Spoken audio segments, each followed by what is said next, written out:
Good evening. This is Sarah Duckett at the Hopkinton Independent.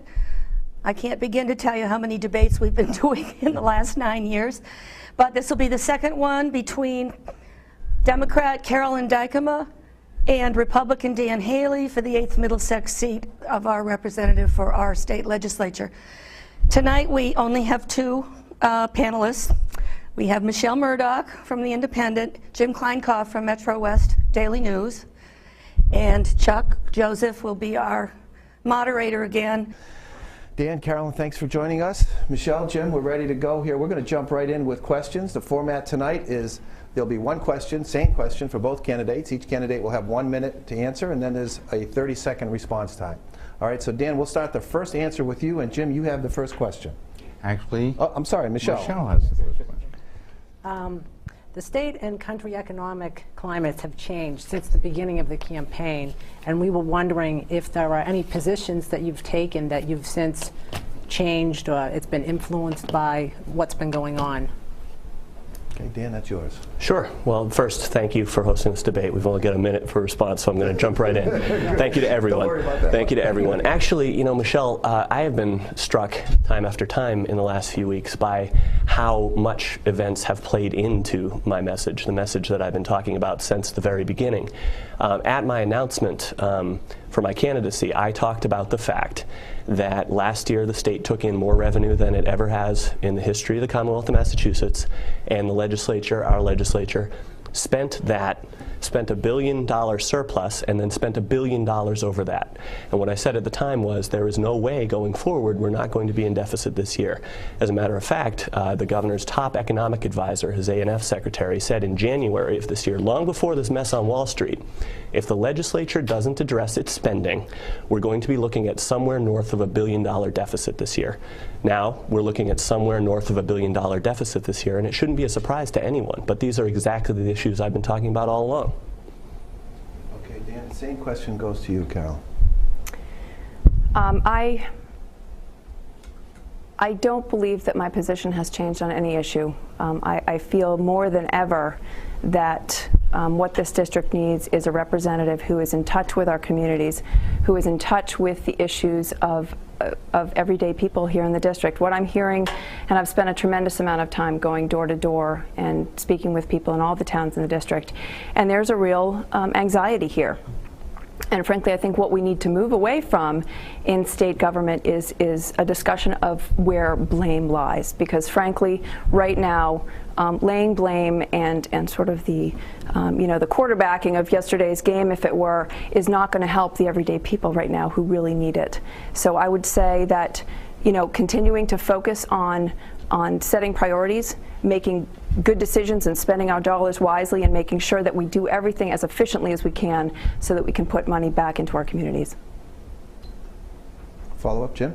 Yeah, this is a follow to that question, and we were going to save the ballot questions till the end, but I've gotten some new information on question 1 today, and let's just quickly go over question 1, which we've talked about at both debates in Holliston and when you were first here. Carolyn has said that she would vote against repealing the income tax, and that she feels that the consequences would be devastating for the state. Dan, on the other hand, has said that he feels that question 1 is aimed to be more of a message to the state legislature, and that in that regard he would vote for it.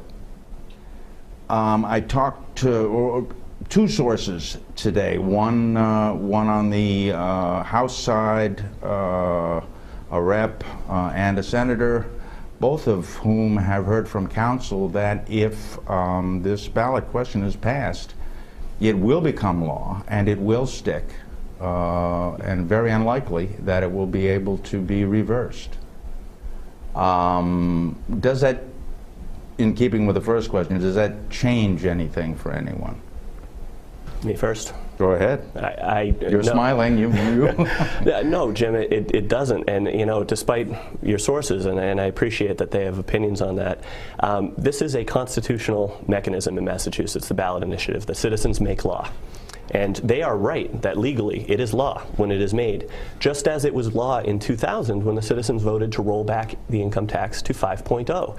And what the legislature did was they came into session and they made a new law saying that the law that the people just made is no longer the law. They did the same thing when the ballot initiative question was on clean elections. Now, if people are saying it'll stick this time, that's fine for people to say that. There is no evidence in recent history for the proposition that our legislature will actually do what the people tell them to do. Most of them will say that they will. My opponent has actually said that she would not honor the will of the voters if given the chance to vote on that issue in the legislature. But to be clear, the legislature doesn't have a role in the constitutional mechanism of a ballot initiative. They're not supposed to come in and override it. To my mind, this is a message vote, and the message is loud and clear. People are sick and tired of seeing the way our state government spends its money, our money. Carolyn, same question to you. Sure. First, I'd like to clarify for the record that my comments with respect to question 1 were that I would absolutely reflect on the will of the voters in this district. If elected as representative, I would be representing the will of the voters in this district, and I would very clearly do that at the State House when it came to this issue. I am hoping that it will not pass, and the reason why I am hoping, not only hoping actually, but talking with voters about this issue is because I have been involved in local government since 2001 when the last tax cuts were made that implemented our local aid numbers. And I have seen firsthand the types of cuts. I have been involved in cutting hours of our local officials who do very important work for our towns. Looking at the governor's tax cuts that the governor's cuts that he just had to make because of the downturn in the economy, I think it's even more important that we do not add further instability to the current economic situation by removing a enormous source of revenues for our state, $12.5 billion from our state budgets. I think it's irresponsible and something we absolutely should be voting down. But then, of course, we're talking past each other. We're presuming different realities, and that's, I think we've made that clear. The reality I'm presuming has ample historical precedent over the last 10 years in this state. I think the reality that you've presented at past debates is, and I haven't heard you say it yet, but talking about wasteful spending. But yet, when asked specifically to identify wasteful spending, which I think if you're going to eliminate revenue sources, you better be able to point to very clear instances where you're going to make up that revenue, then you better be able to identify them. And I haven't heard that from you, and that's something I'd like to hear from you. You'll get your chance. Perhaps. Hold on. You'll get your chance. A little bit later, you guys will get your chance to ask each other questions. But Jim, was your question answered satisfactorily to you? Yes. Okay. I wish I had more time for us to answer questions?